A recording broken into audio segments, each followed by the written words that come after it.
ખબર હતી કે સમાચાર આવશે. સ્વામીશ્રી કાગ ડોળે રાહ જોઈને બેઠા હતા. ભાઈલાલભાઈએ દંડવત કરીને તાર સ્વામીશ્રીને આપ્યો. વઢવાણમાં અક્ષર પુરુષોત્તમ બેઠા છે છેલ્લા ડેરામાં. આટલું જ વાક્ય હતું. વઢવાણમાં અક્ષર પુરુષોત્તમ બેઠા છે છેલ્લા ડેરામાં. આ સમાચાર વાંચતા જ સ્વામીશ્રીના શરીરમાં વીજળી દોડી ગઈ. આનંદ વિભોર થઈને ભાઈલાલભાઈને ભેટી પડ્યા. મંદિરમાં પવન વેગે સમાચાર ફેલાઈ ગયા હતા. શાસ્ત્રી પર તાર આવ્યો છે. કોઈ એમને કાંઈ પૂછે એ પહેલા તો સ્વામીશ્રી આ જે કાર્ય છે, આ દિવસની જે ઘટના છે, એ સ્વયં મહારાજ સિવાય ધરતી ઉપર બીજા કોઈ સાધુનું કામ નથી. એ કાર્ય શાસ્ત્રીજી મહારાજે કર્યું અને હવે જે આ તાર મળ્યા પછીનું બી જે કાર્ય કરે છે એ બી એના જ મહારાજ જો ધરતી પર ના આવ્યા હોય તો એના સિવાય આ વસ્તુ શક્ય નથી. શાસ્ત્રી મહારાજ આગળ કરે છે. સ્વામીશ્રી સીધા જ ગોરધનભાઈ કોઠારી પાસે પહોંચ્યા. તાર જેવો આવ્યો એવો સ્વામી શાસ્ત્રીજી મહારાજ ગોરધનભાઈ કોઠારી પાસે પહોંચ્યા. દંડવત કરતા જાય ને હરખ ઉભરાવતા જાય.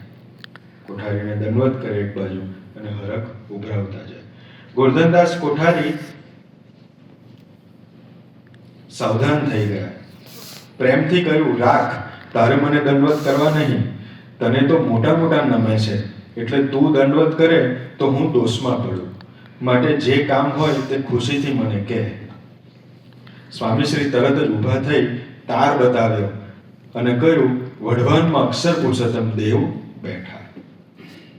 એ જે હિંમત, એ જે છાતી, એક બાજુ આખો સંપ્રદાયનો વિરોધ, આખા વડતાલ સંપ્રદાયને ચલાવનાર ગોરધનદાસ કોઠારી અને એ કોઠારીને જઈને હાથમાં તાર આપવો કે જો અક્ષર પુરુષોત્તમ મહારાજ વઢવાણમાં બેઠા, એ કાર્ય ધરતી ઉપર મહારાજ સિવાય કોઈ કરી ના શકે. જે સ્વામીજી કહેતા હતા કે એના એ જ પુરુષ આ ધરતી ઉપર પાછા પ્રધાન્યા. તો એને જ કીધું, જે કોઠારી 7 આચાર્ય બદલાઈ ગયા, 5 વડતાલના 5 આચાર્ય બદલાઈ ગયા, પણ ગોરધનદાસ કોઠારી એવા ને એ જ કોઠારી હતા.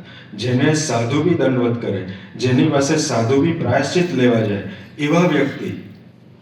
શાસ્ત્રી મહારાજ કરતા તો ઉંમરમાં બી ખાસા મોટા, પણ એને શાસ્ત્રીજી મહારાજે તાર આપ્યો કે જુઓ અક્ષર પુરુષોત્તમ મહારાજ બેસી ગયા.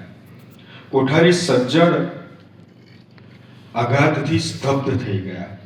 સ્થળ કાળનું ભાન ભૂલાઈ ગયું. ગોળી વાગે અને વસમું લાગે તેવી સ્થિતિ થઈ ગઈ. પછી થોડી વારે સ્વગત બોલતા હોય તેમ બોલવા લાગ્યા. પછી કોઠારીએ કીધું કે સંવત 1928માં બાલમુકુંદ